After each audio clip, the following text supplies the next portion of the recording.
Hola, ¿cómo se encuentran Metrocíticos? Volvimos a retomar con el canal, ya que hace tiempo no sacaba video.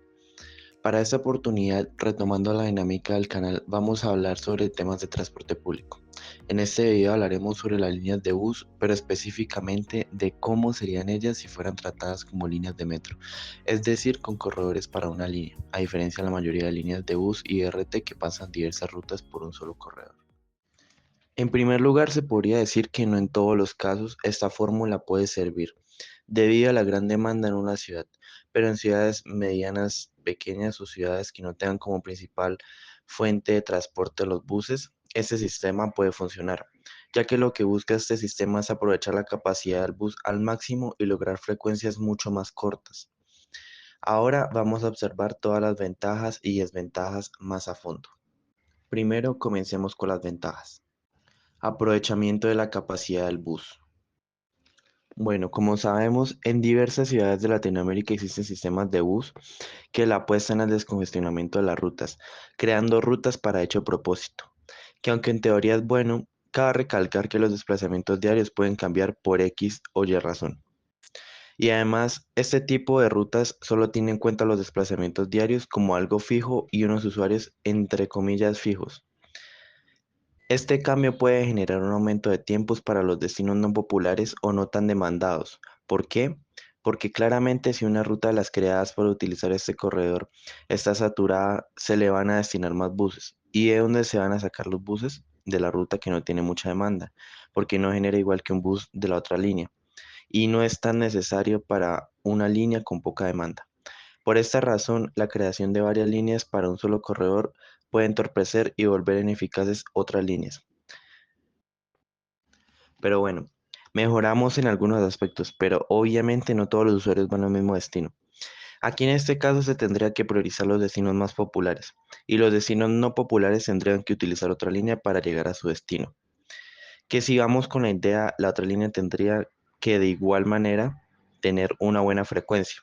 Es decir, los buses se utilizarían más eficazmente y con más comodidad para el usuario, porque como lo habíamos dicho antes, habrán rutas con poca demanda que pueden ayudar a descongestionar la línea que es demasiado utilizada, sin necesidad de llevar el bus ni tan lleno ni tan vacío. Reducción de tiempos. Este punto es de los principales, en mi opinión, ya que demuestra que la frecuencia se ve afectada cuando se hace el descongestionamiento de una línea y también de una u otra manera la rentabilidad de la ruta, porque para que la gente utilice el transporte público obligatoriamente se les tiene que dar un buen servicio y entre esto va el hecho de dar buenas frecuencias. Pero si la línea es poco utilizada, es económicamente inviable, porque se tienen que mandar teóricamente la misma cantidad de buses de una línea que comparten el mismo corredor y que es mucho más utilizada solamente para poder ofrecer una buena frecuencia. Y esto sería peor en Oravalle, que hay muchísimos menos usuarios. En cambio, si hacemos que todos los usuarios solo tengan una opción para moverse por esa troncal, como pasa con el metro, obligatoriamente el tiempo de espera para el usuario baja, porque se unen los vehículos de las diversas rutas que por allí transitan. Y si ponemos el ejemplo en Horas Valles, sería diferente la situación, porque como solo hay una opción, siempre habrán usuarios para utilizar la línea, ya que convergen varios destinos y orígenes en una sola línea, lo que puede garantizar una mejor frecuencia para dicha troncal en horas valles como en horas pico.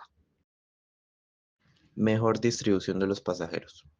Si hablamos de los beneficiados de esto, probablemente serían todos los usuarios y el transporte público, porque así como se mejoraría la frecuencia y el aprovechamiento del bus, también se eliminarían los posibles sobrecupo o de igual manera los buses vacíos, porque este esquema se centra en transportar sin importar el cambio de destinos. Aunque este sistema tenga muchas ventajas, también cuenta con desventajas y no es aplicable a ciertos casos en específico. Por ejemplo, Bogotá. Allí urge implementar varias rutas por troncal debido al volumen que tiene que transportar diariamente. En este caso sí es importante volver eficientes las rutas, por ejemplo, suprimiendo algunas paradas para reducirse al usuario objetivo y poder reducir el uso de atractivo de rutas en específico, ya que como sabemos el BRT no es apto para grandes aglomeraciones si es utilizado como el principal método de transporte público. Por eso se hace necesario dividir la troncal en diversas rutas para evitar llegar a la sobreutilización de los buses y las paradas y de esta manera agilizar los desplazamientos diarios. Teniendo en cuenta lo dicho anteriormente, vamos a ver punto por punto las desventajas de la implementación de este sistema. Unificación de todos los orígenes y destinos de una troncal. Hablando en términos de ciudades medianas, pequeñas o ciudades grandes sin gran dependencia al bus, eso sería una gran ventaja operativa. Pero si hablamos de ciudades grandes dependientes al bus, sí podría ser una desventaja operativa, porque estaríamos incurriendo en la sobreutilización de los buses, lo que es indeseado, ya que se busca descongestionar las líneas, lo que sí puede lograr el sistema que divide las troncales en varias rutas, para que de esta manera pueda llegar a un usuario objetivo. Este sistema lo podemos observar en Bogotá, aunque allí hay dos tipos de rutas, las express, que son las que no paran en todas las estaciones y que minimizan sus usuarios. Y por otro lado están las llamadas lecheras, que son las rutas que hacen todo el recorrido por la troncal y hacen todas sus paradas. Y cabe recalcar que son únicas por troncal. Entonces se podría decir que son líneas metrificadas, pero en realidad no lo son, porque comparten con más líneas la troncal. Saturación de infraestructura existente. Como ya sabemos, la idea de este sistema es buscar que los sistemas se muevan por las troncales de una sola ruta. Pero como sabemos, no todos los usuarios de la troncal tienen su destino en dicha troncal. Es decir, tienen que hacer un transbordo para poder llegar a su destino. Dicho esto, el sistema tiene que contar con lugares para poder hacer la transferencia de una línea a otra. Pero si el sistema no cuenta con infraestructura óptima para poder hacerlo, habrán problemas porque el pilar de este sistema es contar con estaciones que tengan la capacidad de soportar la afluencia de pasajeros. Pero si no es así, es inviable ejecutar este sistema. Inversión en infraestructura para los transbordos. Si el sistema no cuenta con infraestructura alguna para dicho propósito, sería una desventaja para los usuarios, porque si su destino no está en la troncal, tendrán que pagar dos o más pasajes para llegar a su destino, lo que volvería más ineficiente y costoso el trayecto del usuario, que en resumidas cuentas se podría convertir en algo que puede desalentar el uso del transporte público por parte de los usuarios, lo cual es un efecto indeseado para la parte económica del transporte público.